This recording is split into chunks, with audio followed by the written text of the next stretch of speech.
Welcome to Excess Returns, where we focus on what works over the long term in the markets. Join us as we talk about the strategies and tactics that can help you become a better long-term investor. Justin Carbonell and Jack Forehand are principals at Validia Capital Management. The opinions expressed in this podcast do not necessarily reflect the opinions of Validia Capital. No information on this podcast should be construed as investment advice. Securities discussed in the podcast may be holdings of clients of Validia Capital. Hey guys, this is Justin. In this episode of Excess Returns, we sit down with money manager, financial blogger, and overall well-rounded person, Cullen Roche. Cullen is the voice behind the popular investing blog, Pragmatic Capitalism, or PragCap for short, and also runs the asset management firm, Orcam Asset Management. In this conversation with Cullen, we discuss the Federal Reserve, quantitative easing, their response during the Great Financial Crisis and COVID, MMT, and much more. Thanks for listening, and help us out by leaving us a review or a comment. We really appreciate it. Thanks so much. We hope you enjoy this discussion with Cullen Roche. Cullen, thank you for joining us today. Hey guys, thanks for having me on. You know, we were going to talk to you about the Federal Reserve and fiscal policy and MMT and a number of other economic topics, but after looking at your Twitter and Instagram accounts, I think we're going to pivot and actually have a podcast around home improvement projects and stories from Home Depot. Yeah, well, that's perfect. That's perfect. I can tell you all the mistakes you could possibly make during the process of building a home, because in the last 2 years, I've probably literally made every single one of them along the way.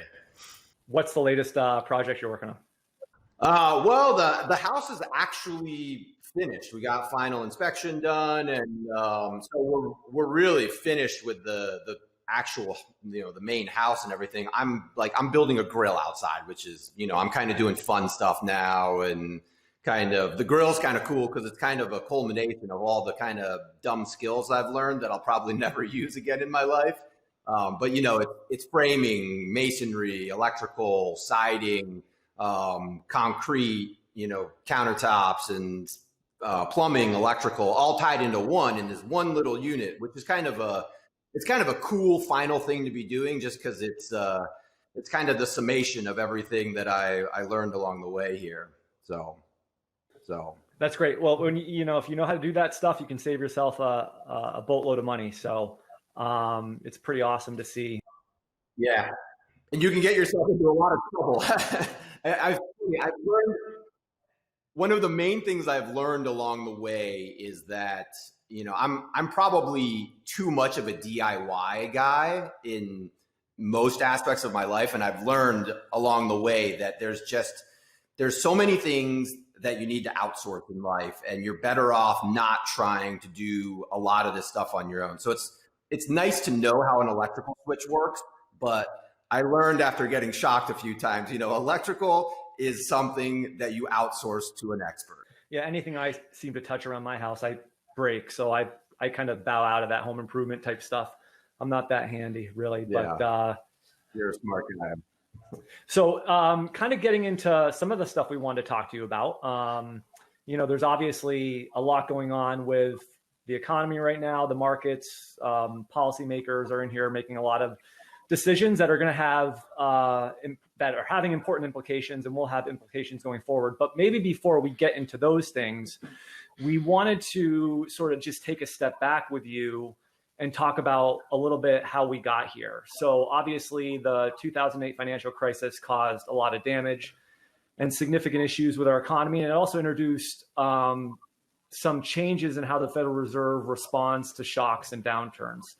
So when the Fed began its quantitative easing policies during the financial crisis, it seemed like most economists were convinced that would trigger and lead to inflation. But you were actually one of the few people that were sort of saying that it wouldn't. And, you were offering up some explanations why. So I thought maybe to start, you could just give us an overview of actually what quantitative easing is, and then, in your mind, why it actually hasn't been inflationary.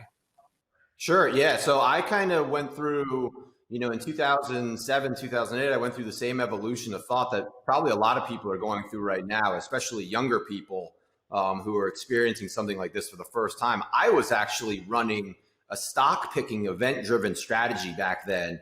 And in about early Q1, Q2, 2008, my strategy completely stopped working. And it was because of all these big macro trends. And I kind of started to realize the more I talked to people and the more I was looking at the macro environment, I felt like if I didn't understand this wave of policy that was coming at the economy, that because it just dominated everything, because it was just so colossal, I felt like these micro strategies that a lot of us were running back then, they just wouldn't work because all the correlations went to one.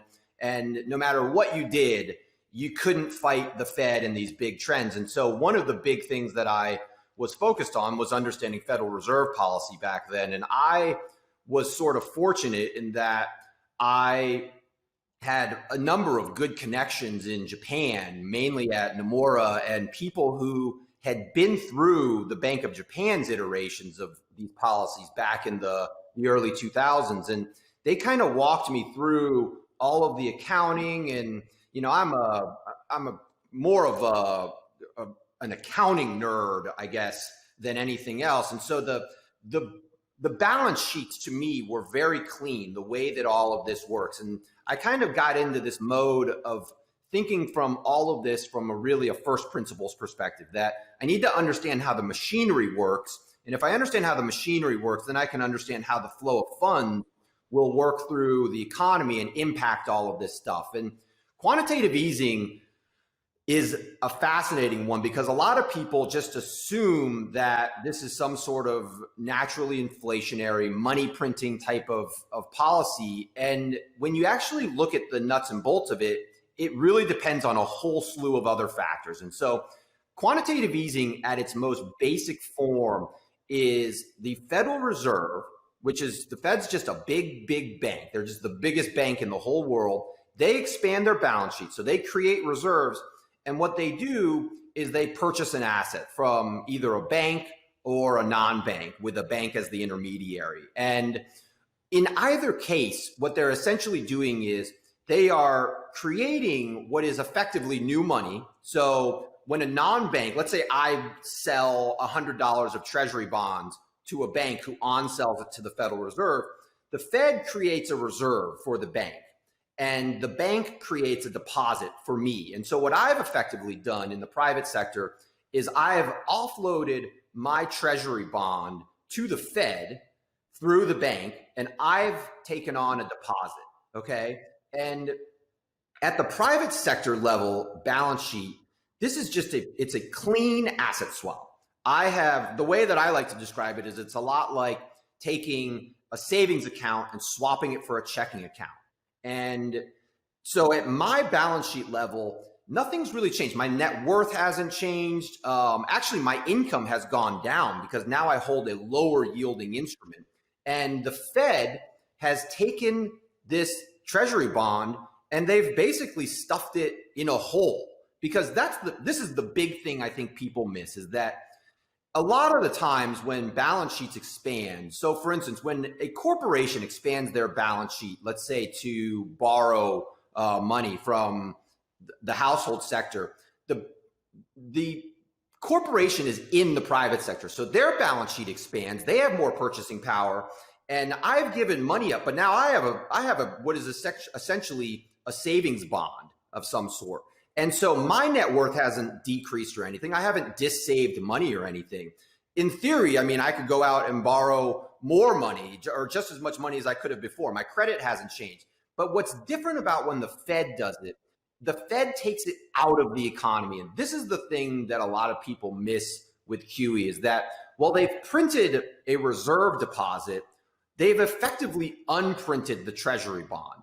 And so all of the dynamics of how that deposit impacts the economy in the long run depend on a whole slew of other factors, like what is the U.S. Treasury doing? Is the U.S. Treasury spending more money? Or, you know, what are the portfolio balancing impacts? That's been one of the big debates over the years, is does this stuff impact stock prices and things like that? Does it impact the bond prices? Because if it's impacting asset values, then theoretically this could be inflationary, not just for asset prices, but for consumer goods as well. So it's easy to simplify this policy and just say, oh, the Fed is printing money, that's going to cause inflation. And it's a lot more complex than that. It's a lot more nuanced than that. But that's kind of the simple overview of what QE does.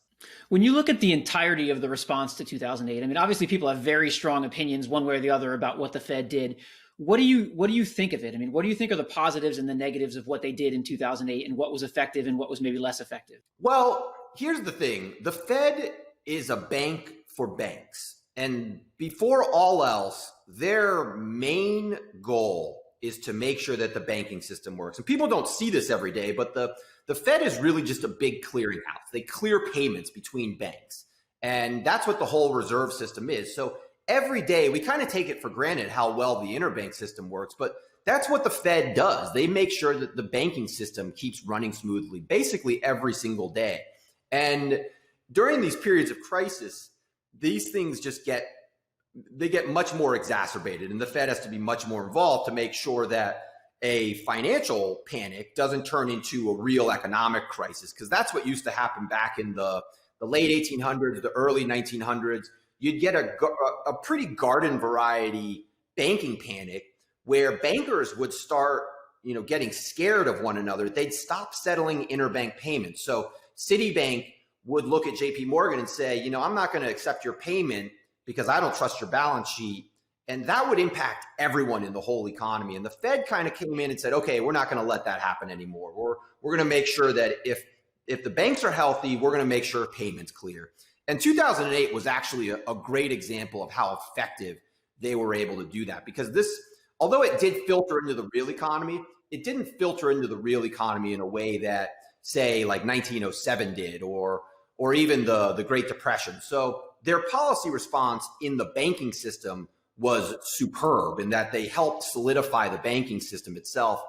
My criticisms of the government response in 2008 primarily had to do with the fact that they took care of the banks and they kind of left everybody else out to dry. And so you had this big, I think, disconnect between the way that the stimulus helped the people that in a lot of ways caused the crisis, and it didn't help the people that, were just sort of in the mainstream economy for the most part. And that just, in addition to being unfair, it was a very ineffective way to implement the policy because it just didn't stimulate the economy in the effective way. I always said 2008, the housing crisis, was a consumer credit crisis. Consumers needed their balance sheets bolstered. And we did a little bit of that. The various treasury programs did some of that, but not to the degree that we helped the banking system. And so it was just disproportionately targeted at the banking system in sort of an inefficient way, I guess I would say. I may already know your answer to this based on the previous answer, but obviously whenever the government does something and they see it as effective, they have a tendency to just keep doing it over and over again. And in the wake of 2008, quantitative easing continued and continued for a long time. I'm wondering what your evaluation of that was. Was it necessary? Did it have any positive economic impact? If you could just talk about sort of the pros and cons of that continuing in the wake of 2008. I mean, it was effective in the sense that it helped shore up the banking system. I mean, I wrote a piece back in 2009 or 2010, basically saying that QE was effectively, it was a bank bailout of sorts. And so QE helped the banking system a lot more than it helped anybody else. And I think that the initial iteration of QE1 had a big impact because it helped stabilize the markets. It helped stabilize the banking system.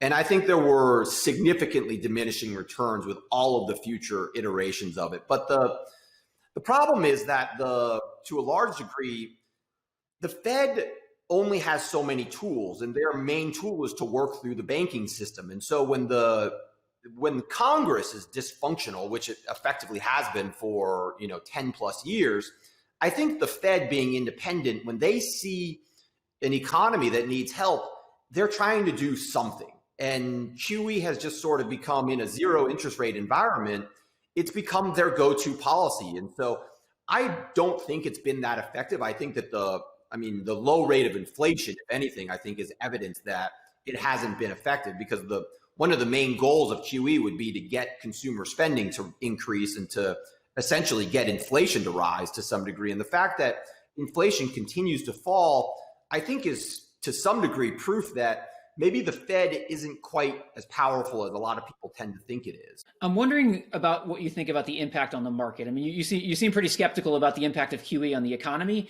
but a lot of people have said there's this popular narrative that the Fed has caused this huge bull market. By suppressing rates, they've moved people up the risk curve, they've driven the stock market up.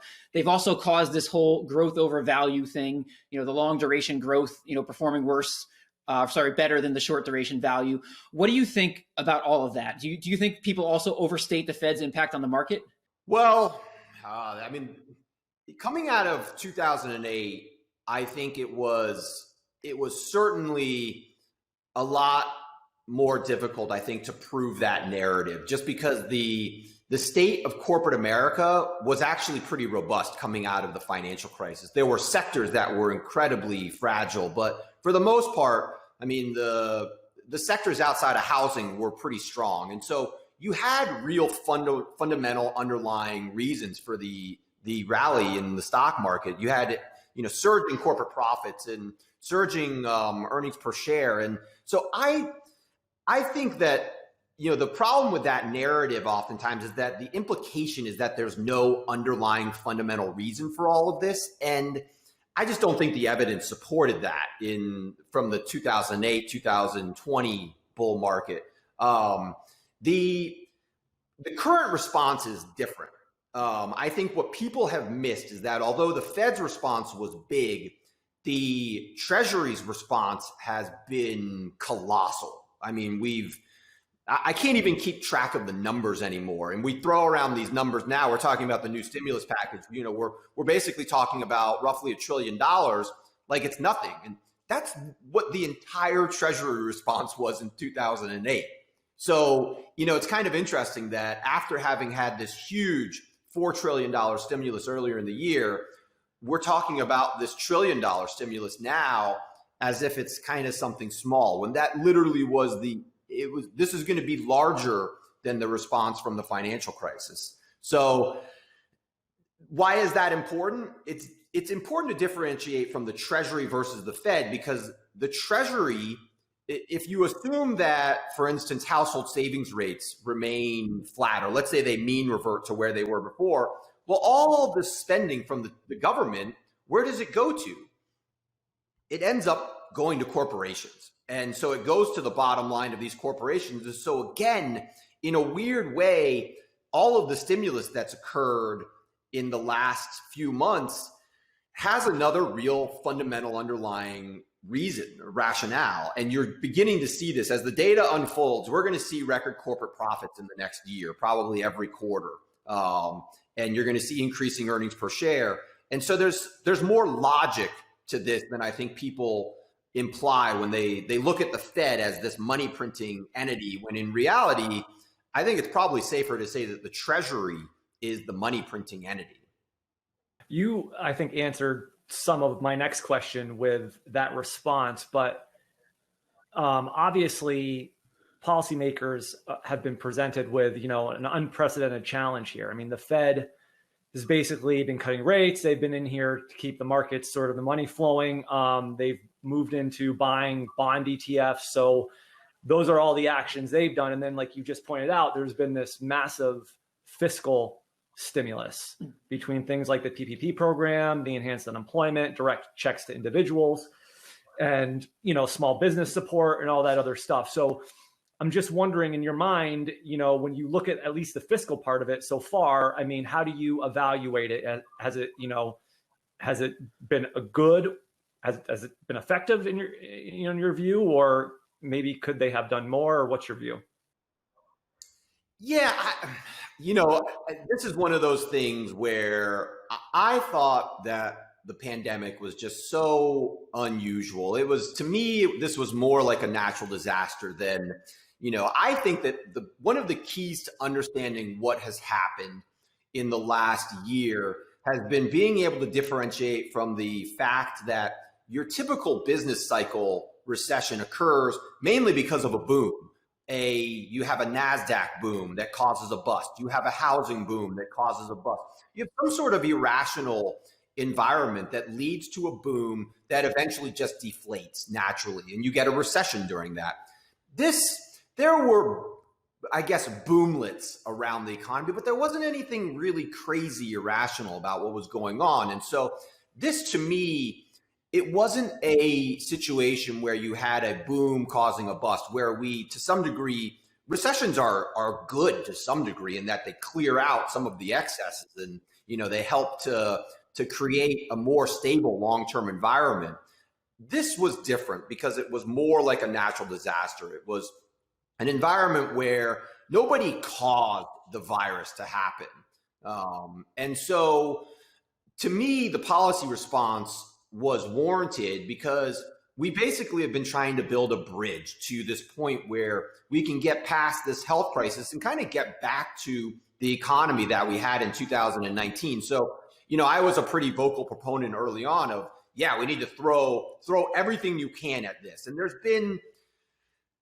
been problems, but this is an environment where I think perfect is the enemy of the good. And you were going to have problems with the way that this was rolled out inevitably because it was rolled out so quickly. We needed such a huge targeted response that we slung a lot of mud at the wall, and some of it, didn't stick. I was pretty critical of buying like high yield bond ETFs and things like that. I didn't like, specific parts of the Fed's policies, but for the most part, I think that the policy response has been certainly better than if we had done nothing, where you could have had just a pandemic wreck the economy for years, perhaps, decades. For what reason? Just because we had this belief that we needed to let this thing naturally, destroy the economy for some reason. That just didn't make a lot of sense to me. So I think the policy response has been more good than bad for sure. And I think that the fact that the economy is even as robust as it is, as weird as this economy is, I think it goes to show that the policy response has been more good than bad for certain. As you look at the individual things, I'm just thinking as we're about to have probably a new stimulus bill here. And as we look at the things they did, the fiscal stimulus they did before, they obviously did PPP loans and they tried to get the money to people through companies. They did extended unemployment. They did direct checks to individuals. Do you think any of those, as they look at what they're going to do now, are any of those better than other ones in terms of stimulating the economy or in terms of getting money to the people that need it? Do you have any view on which approach maybe they should be taking going forward? I mean, it's so hard to analyze exactly what the most beneficial programs are. I mean, the PPP obviously has had a lot of problems along the way. There's been, I personally know a lot of people who took PPP loans who now their businesses are better than they've ever been. And so we know a lot more about this. And I think that there's certainly things they should be doing with a lot of these policies that should be, I think, narrowing the way they're targeted at certain people who really need this stuff. And we know now, we have enough evidence now that we know that the industries, the sectors, and the types of households that are really being impacted the worst by this. And I think they should, at this point, be doing a better job of targeting it. But I generally do like the broad scope of what they're doing. They're slinging a lot of money at states. They're slinging a lot of money at healthcare specifically. They're slinging a lot of money at small businesses, and they're targeting. Hopefully, they'll end up targeting a lot of money at households directly through checks and things like that. Again, so I like the kind of broad scope of the way they're doing it, but I think there's definitely ways they could refine a lot of this so that for instance, the PPP loans don't go to, real estate businesses that we know are just absolutely booming. I want to ask you about this idea of upside down markets. I don't know. Did you get a chance to read Jesse Livermore's piece about this? I did, yeah. And I'm wondering, it's always to some extent been true, because obviously when you get bad economic news, the Fed would cut rates, and that could be seen as a positive for the market. But it seems like now that we've unleashed the bazooka of fiscal policy, it seems like this may be more true than ever, that bad ends up being good in terms of the stock market. And I wonder what your reaction to that is. If you think that's sort of the way it's going to be going forward, where as things get bad, you're just going to get more and more stimulus, and it's going to be a positive for the markets. Yeah, I mean, I don't know. I don't love the idea of looking at the macro economy and making some sort of direct connection to what the stock market does. The stock market is just, especially the S&P 500. The S&P 500 is 500 of the biggest, most successful companies in the world. I mean, they're probably going to do pretty well regardless of what's happening to the rest of us. And there's obviously some connection between the two, but in a lot of ways, corporate America can do well when the rest of the economy is not doing that well. In fact, in an environment where you kind of have, and we saw this especially in the last year, you've had a lot of inequality, not just at the household level, you've had a lot of inequality at the corporate level.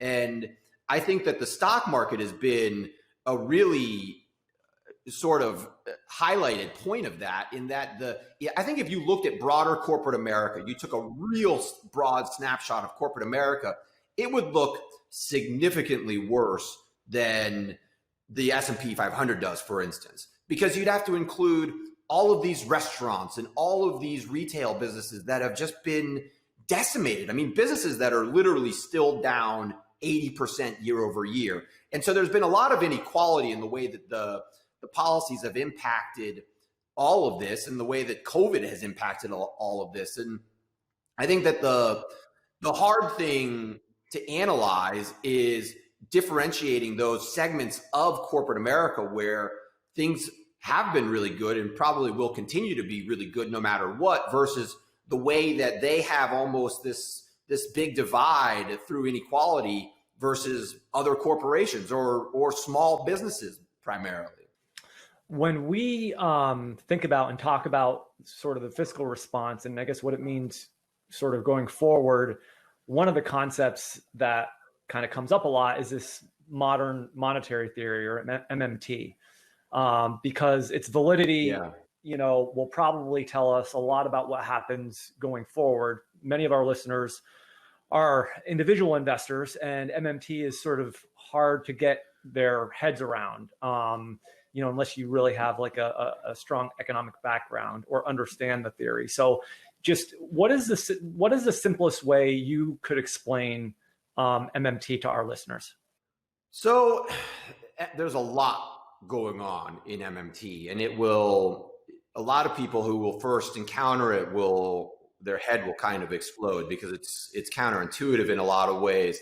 I've been a proponent of aspects of it and a critic of bigger aspects of it, because I think they play some word games with aspects of things. But the general theory is that it's a macro theory that basically states that the government is the monopoly supplier of the real money in the economy, mainly currency. So things like reserves and treasury bonds, bills, notes, and cash itself. They would argue that those are kind of the top of the hierarchy in terms of the most important forms of money. And the MMT people essentially argue that when a state government creates its own currency, you have a national currency in essence. They argue that this causes all sorts of problems for the rest of the economy, that this causes unemployment, and it causes a natural shortage of the safest type of currency, the safest type of money. So anyone who's read my work will know that anyone can create money. I could go to the bank right now. I could spend on my credit card. The bank will literally expand its balance sheet and create money for me. Anyone can create money. The argument from the MMT people is that the government creates the very safest type of money and causes all sorts of problems. But more importantly, what they argue is that the government doesn't need to do a lot of the things that the rest of us need to do. They don't need to obtain, for instance, revenue to be able to spend. And so bond issuance and things like that is really unnecessary, which, is kind of it's kind of a technicality, in my opinion, in that the government, sure, the government could print money, but the government still needs an income. The government still needs resources to be produced from the private sector to give its currency value. And so there's some word games going on, but the big kicker from the MMT people is that they effectively argue that the government can control the rate of inflation. The government, they would argue, is self-financing in the sense that their spending will create a sufficient multiplier effect that it need not be inflationary. And so that's extremely theoretical in the sense that they can't prove it, because this has essentially never been really tried or empirically proven. And so if you believe in MMT, your tendency will be to argue that not only does the government need to issue currency and deficit spend in essence, but that it's essentially a good thing outside of a high inflation environment. And so that's really the kicker with them, is they would argue that rather than being able to obtain money being the constraint for a government, they would argue that the true constraint for a government is inflation, which, again, I would say they're kind of just playing word games, because governments go bankrupt through their foreign exchange rate. Basically, they go bankrupt through their rate of inflation. They don't run out of money, of course. I mean, an entity with a printing press doesn't run out of money to be able to print, but they can run out of people that believe in that currency. And when they do, you'll see it in the real exchange rate. So, but for an MMTer would then argue that really what we have to monitor here, as we're doing all this stimulus, as we might move to more of an MMT world going forward, what we really need to worry about is just inflation. And as long as inflation doesn't get out of control, would they argue we can just keep doing this stuff? Is that sort of the theory? Pretty much, yeah. They would say it's not just beneficial, it's necessary. I think they would say that the real goal of MMT, and I always tell people this, that deficit spending, big deficit programs are not MMT. There's actually nothing all that new about big deficit programs. I mean, we ran bigger deficits in World War II than we have right now as a percentage of GDP. So, there's nothing new about running big deficits or even, big government spending programs. The thing that's really unique about MMT is that MMT specifically says that the government causes unemployment and that they're the only ones that can create full employment. And so MMT's big bazooka is a job guarantee program. They would have the federal government offer a job to anyone who wants it, thereby creating full employment. And this has never really been done in any developed economy in any great magnitude. And they argue that program would also be able to control inflation in various ways. And they can't prove that. It's a totally unfounded, unsupported claim that I'm extremely skeptical of, especially because there's no evidence to support it. But just, I think from a common sense perspective, the idea that you can give everybody a job and not have any excess inflation, to me, it just doesn't seem to make a lot of sense. So it depends on so many other factors. You depend on such a productive underlying private sector that, sure, maybe this would work in the United States and a few other really big productive economies like Japan and places like that. But can you apply this in a broad scope? And I'd love to see the Italians try something like MMT. I'd be willing to bet it would blow up their economy.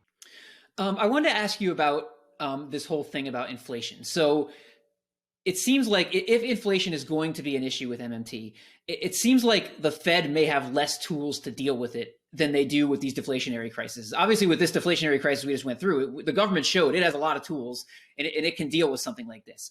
I'm wondering, what do you think their toolkit is if inflation starts to rise? I mean, are they going to be able to deal with that? Will they see it coming fast enough, and will they have the tools to be able to deal with it? Or is it something that could become a major problem in the future? Yeah, well, I've argued that so COVID is super unusual just because this is such a sort of short-term shock to the economy that a lot of what's happening is creating really unusual trends in specific parts of the economy that the stimulus just inevitably is going to create inflation in certain areas because for instance when I periodically sort of jokingly post the price of lumber. I'll go to Home Depot and I've just tracked the price of a 2x4 for the last 2 years because 2x4s have been in my face every day for the last 2 years. So I know the price of a 2x4 and I've known the price of a 2x4 for 2 years. And the thing that was crazy about COVID was that COVID killed the lumber supply chain back in early March and April. But you had this huge stimulus that in a lot of ways benefited the real estate market. And so you had this huge surge in lumber prices because you had this really unusual impact of, well, a lot of the mills were shut down, especially up in Canada. And so you had these really unique price problems in certain sectors of the economy that I think for the next 12 to 24 months are going to continue to sort of be apparent across certain sectors of the economy. I mean, the price of a 2x4 as of last week is still up like 50%, despite the fact that wholesale lumber prices have actually collapsed from where they were just a few months ago. But Home Depot has so much pricing power that they jammed up their prices. The prices were up like 120% at one point. The price of a 2x4 here in California went from like $3 in March up to like $6.80 in July. And I think it's something like $4.50 right now. So it's still up a lot, but they have so much pricing power that because there's so much demand that they're not dropping their prices yet. So, will it kind of unfold over the course of the next few years in a way where prices, revert back to where they were? I don't know. I guess that depends on a lot of the factors that influence the economy going forward. But I think that this stimulus was inflationary because of that. So I wouldn't be shocked if in 2021, 2022, you have rates of inflation that are higher than they were in 2019. And I wouldn't be surprised if the Fed is actually, jawboning about raising rates by that point, because the economy will have mostly returned to normal, assuming the vaccine works and everything. But you'll still have a lot of these supply chain disruptions that caused, at least one-off price problems. And that'll filter through the rest of the economy to cause higher prices overall. But is this like a 1970s or a hyperinflation type environment? No, I would be shocked if you got, even 4 or 5% inflation. I think would be shocking to me, just because you have so many huge macro trends that are putting a lot of pressure on prices, and mainly the fact that you have things like massive inequality. You have actually abundance of commodities and oil. The 70s were really an oil price issue and a scarcity problem in oil. The 70s were a huge era of credit expansion, and then probably the biggie or the two biggies are the deflationary tech trends that we're seeing, just because technology has become so much more impactful across all of the economy. And then the biggest one is the demographic trends. The demographics in basically all of the developed world are, if not deflationary, they're disinflationary, meaning that they're putting pressure on the rate of inflation, so that you're seeing lower and lower rates of inflation, just because from a really basic economic perspective, you just don't have enough demand in the economy because we don't make as many people as we used to. It seems like, I just want to ask one more question on inflation. It seems like the economics profession probably didn't have as much of a grasp on what causes inflation as they thought. Looking at a lot of things that have happened in the past decade that maybe should have caused inflation and didn't. I'm wondering, how much do you think we understand about what actually causes inflation, and how much do you think we just don't know? So little. It's one of the scariest things that I've kind of concluded about not just the whole economic profession, but I'm managing portfolios more broadly, because I mean, all of this impacts everything that we do for a living, because the rate of inflation, I would argue, if there was one data point that I could know going forward, it would be the rate of inflation. And then you can predict a lot of things based on what the future rate of inflation is going to be. And it's scary to look at, for instance, the mainstream econ profession. To a large degree, they basically would argue pre-financial crisis that the Federal Reserve dictates the future rate of inflation to a large degree. That either through money printing policies or the monetary base, how much M1, which is basically the monetary base, expands in any period, that will filter through to the real economy at some point. And so in the long run, most of mainstream economists would argue that the Fed has a pretty tight control over the rate of inflation. And I think the crazy thing coming out of the financial crisis is that the Fed, unloaded so many bazookas at the economy, and we have 1% inflation now. I mean, it's crazy. So to me, I think it's clear that inflation is a lot more complex than anyone assumes. And I think it's just super unique to each individual economy. And so, even in today's environment where inflation is globally pretty low, you still have economies where inflation is a nightmare. I mean, places like Venezuela and Argentina, and you have these sort of unique environments where inflation is still really problematic. And so it's unique to each environment. It's unique to each economy. And yeah, the scary thing about inflation is that, that because we don't know what causes it, I don't know if we have really a great solution for controlling it once it really does start to get out of hand. I wanted to ask you about this growth versus value stock sort of narrative, which it's not really a narrative because growth stocks have pretty much killed value stocks for the past 10 years. We run a lot of systematic value strategies, and we've been waiting a long time for the turn. Recently, we've seen some pretty strong performance out of some of the value models we run. But I think sort of what some people are arguing is that, fiscal policy or a more dominant fiscal policy over monetary policy might be sort of the turning point for value. Do you have any sort of thoughts on that? Do you think that's an idea that has some merit? Yeah, I've said this on a few recent podcasts, or I was saying it earlier in the year, that I think that, again, kind of going back to the rate of inflation, it makes sense that in a period of very low inflation, what happens essentially is that corporate balance sheets become very predictable. And so it may be the future with a lot more predictability than they do when inflation is high. And that's really the kicker with inflation, is that inflation is just a huge amount of uncertainty about what's going on in the future. And you see that reflected in the way that it impacts the price of everything. And I think that's as much true in the real economy as it is in the stock market. And I think that the thing about value companies is that typically, I would argue that value firms are typically, they're a safer type of company in general, and from a balance sheet perspective. And the growth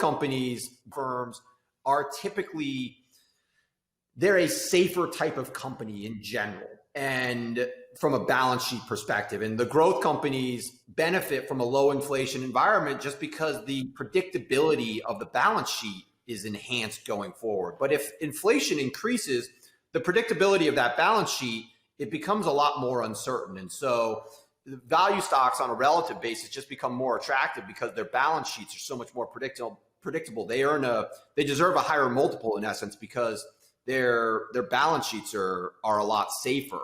and easier to predict going out. So I think if we have an environment in the next 2-3 years where inflation is running above at least the recent trend, I wouldn't be at all shocked to see that value continues to outperform. But again, it's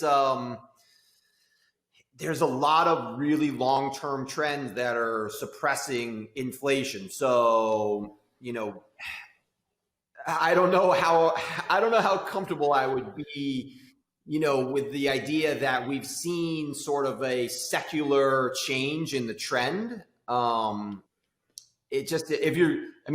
I'm oversimplifying just going based on inflation, but, just looking at the likely outcome of inflation, I wouldn't be shocked we get a little surge here in the next 18 months, and then things kind of start to look, kind of tepid again, and you continue to have this lower for longer rate of inflation in the long term because of all the big macro trends. Not good for value. Or maybe good for the next 12 months. Who knows? I know it's a tough one to answer. It's funny.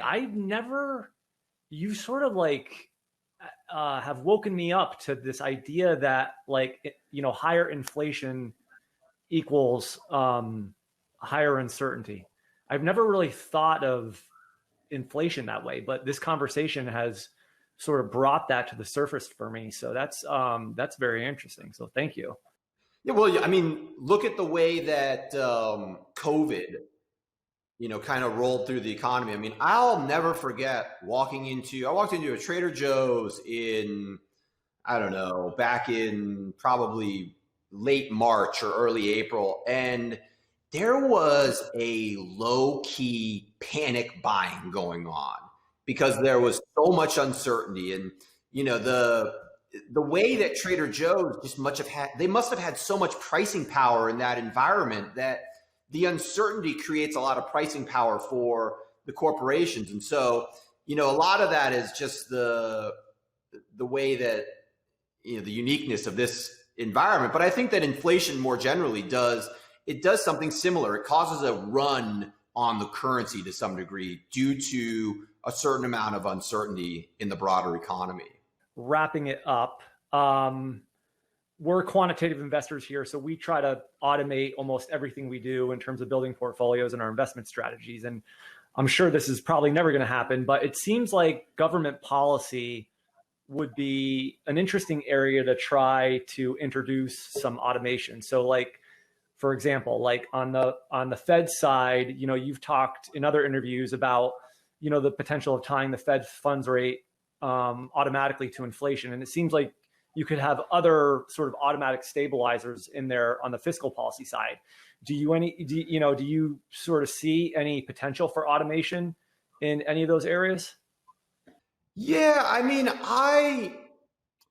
I do wish that we had more of especially with interest rates, it seems like there's a huge amount of discretion that goes into the way that we seem to sort of stick our fingers in the air and try to determine, what is the right rate of inflation. And I think that, my view basically is that the government could, for instance, peg the overnight rate at something pretty close to what the rate of inflation currently is.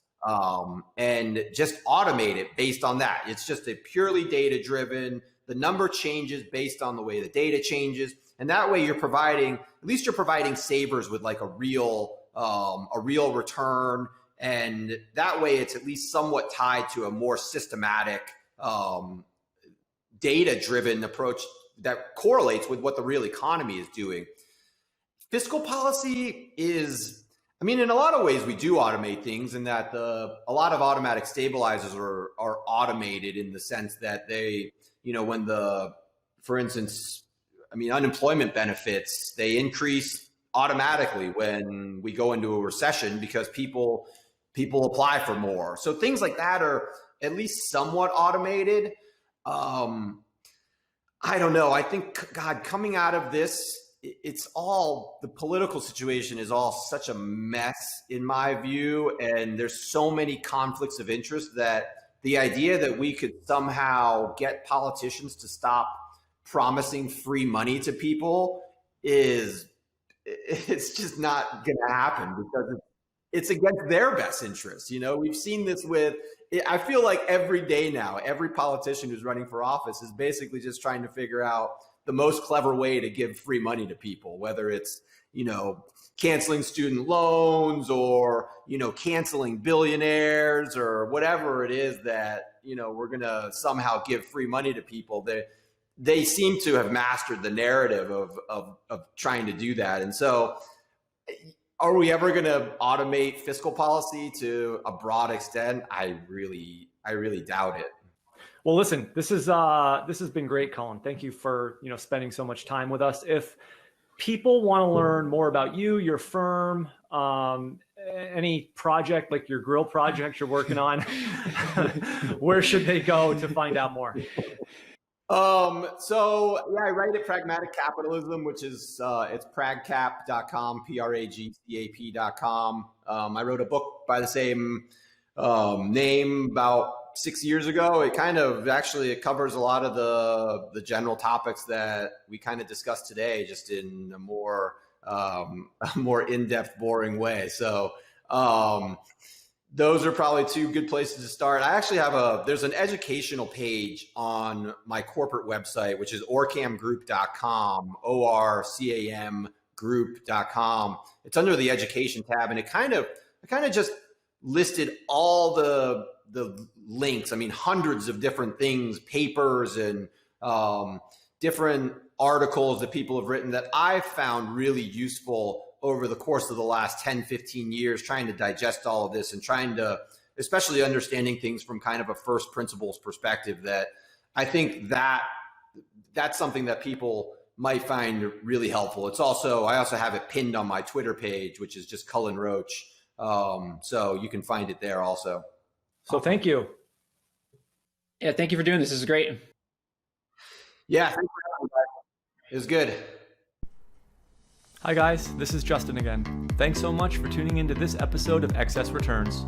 You can follow Jack on Twitter at @PracticalQuant and follow me on Twitter at JJCarbonell. If you found this discussion interesting and valuable, please subscribe in either iTunes or on YouTube, or leave a review or a comment. We appreciate it.